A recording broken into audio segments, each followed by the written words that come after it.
আমি এখন পৃথিবীর ঠিক মাঝখানে দাঁড়িয়ে আছি, মানে আমরা জাহাজ নিয়ে ঠিক পৃথিবীর মাঝ বরাবর চলে আসছি। আপনারা শুনে অনেক বেশি অবাক হবেন, কিন্তু ঠিক কীভাবে আপনাদেরকে একটু বলি। এই জায়গাটা যে দেখতেছেন, এই জায়গা বরাবর একটা কাল্পনিক রেখা আছে। এই কাল্পনিক রেখা আমাদের সমস্ত পৃথিবীটাকে সমান দুইটা ভাগে ভাগ করেছে, যার একটা দিক হচ্ছে উত্তর গোলার্ধ আর একটা দিক হচ্ছে দক্ষিণ গোলার্ধ। এবং এই কাল্পনিক রেখাটার নাম হচ্ছে বিষুবরেখা বা নিরক্ষরেখা বা ইকুয়েটর। তো আমাদের জাহাজের ঠিক পিছনের দিকটা এটা হচ্ছে উত্তর গোলার্ধ মানে উত্তর মেরু, আর এটা হচ্ছে দক্ষিণ গোলার্ধ। তা আমরা ঠিক উত্তর দিক থেকে এখন দক্ষিণের দিকে যাচ্ছি, এবং আপনারা ভাবতেই বেশ আপনাদের কাছে অবাক লাগবে যে আমি যে জায়গাটায় দাঁড়িয়ে আছি এই জায়গায় হচ্ছে মানে ল্যাটিটিউডটা বা অক্ষাংশটা হচ্ছে 000 ডিগ্রি। তো আর অল্প একটু গেলে আমরা সাউথের দিকে মানে দক্ষিণের দিকে চলে যাব। তো এই জায়গায় এই যে সূর্যটা দেখতেছেন, এই সূর্যটা সবসময় সোজাসুজি পড়ে। এই সোজাসুজি পড়ার জন্য, এই সূর্যের আলোটা সোজাসুজি থাকার জন্য এই জায়গায় সবসময় টেম্পারেচার অনেক বেশি থাকে। আজকে টেম্পারেচার যদি বলি 32 ডিগ্রি সেলসিয়াস টেম্পারেচার।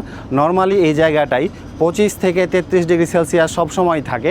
এবং এই জায়গায় আরেকটা মজার বিষয় হচ্ছে যে সিজনাল চেঞ্জটা অনেক কম, যেমন সামার বা উইন্টারের পার্থক্যটা এখানে খুব কম দেখা যায়। সবসময় এই জায়গাটা গরম থাকে। এবং বাতাসের আর্দ্রতাও যদি আপনাদেরকে বলি, বাতাসের আর্দ্রতাও সবসময় বেশি থাকে। এবং এই জায়গায় যেহেতু সবসময় অনেক বেশি গরম পড়ে, তো এই যে সমুদ্রের পানিগুলো দেখতেছেন, এই পানিগুলো অনেক বাষ্প হয় এবং বাষ্প হয়ে মেঘের সৃষ্টি করে, এবং মেঘ থেকে আবার বৃষ্টি হয়। এই জন্য এই এরিয়াটাতে বৃষ্টিপাতও অনেক বেশি থাকে। তো আপনাদেরকে দেখায় আজকের সমুদ্রটা, এই প্রশান্ত মহাসাগরের এই জায়গাটা অনেক বেশি শান্ত।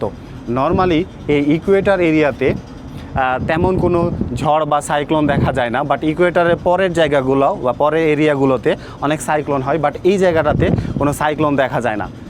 উত্তর দিক থেকে যে বাতাসটা আছে সে বাতাসটা ঠিক এই দিকে আসে, এবং দক্ষিণ দিকের বাতাসটা ঠিক এই দিকে আসে, এবং দুই দিকের বাতাস এখানে এসে একসাথে মিলে যায় এবং ঠিক উপরের দিকে উঠে যায়। তো এই জায়গায় মানে এই বিষুবরেখার এই জায়গাটা মানে বেশ কিছু ফ্যাক্টর খুব মজার আছে। যেমন আরেকটা জিনিস বলি আপনাদেরকে, যে পৃথিবীর বিভিন্ন জায়গায় কোনো জায়গায় দেখা যায় যে দিন অনেক বড় হয়, রাত অনেক ছোট হয়, আবার রাত অনেক বড় হয়, দিন অনেক ছোট হয়। কিন্তু ঠিক এই জায়গাটাতে, এই বিষুবরেখার এই জায়গাটাতে দিন এবং রাতের পার্থক্যটা সমান থাকে, মানে ঠিক 12 ঘন্টা দিন এবং 12 ঘন্টা রাত এই জায়গাটায় থাকে। তো প্রত্যেকটা নাবিকের জীবনে এই ইকুয়েটর ক্রসিং অভিজ্ঞতাটা একটা অন্যরকম অভিজ্ঞতা।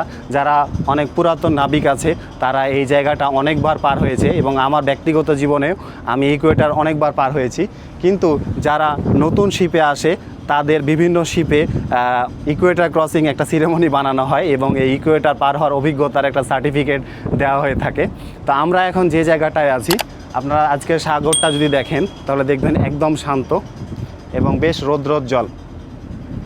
এবং এই জায়গায় যদি আপনাদেরকে একটু গভীরতাটা বলি তাহলে প্রায় 2600 মিটার গভীর। কিন্তু এগুলো আমি কিভাবে পাচ্ছি আপনাদেরকে একটু যদি আমাদের স্ক্রিনে দেখায়, মানে আমাদের যে এক্সডিস আছে বা আমাদের যে সামুদ্রিক ম্যাপ আছে সেই জিনিসটা আপনাদেরকে দেখালে আপনারা আরেকটু ক্লিয়ার হয়ে যাবেন।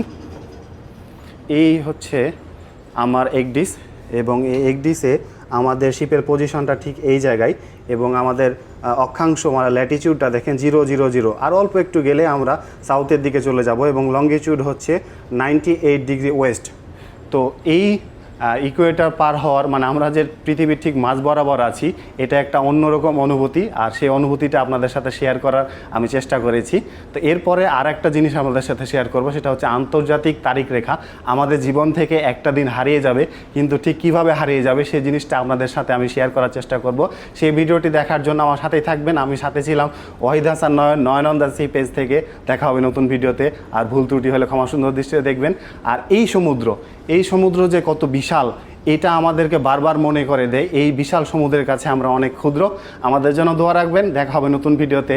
এখানে শেষ করছি। আসসালামু আলাইকুম।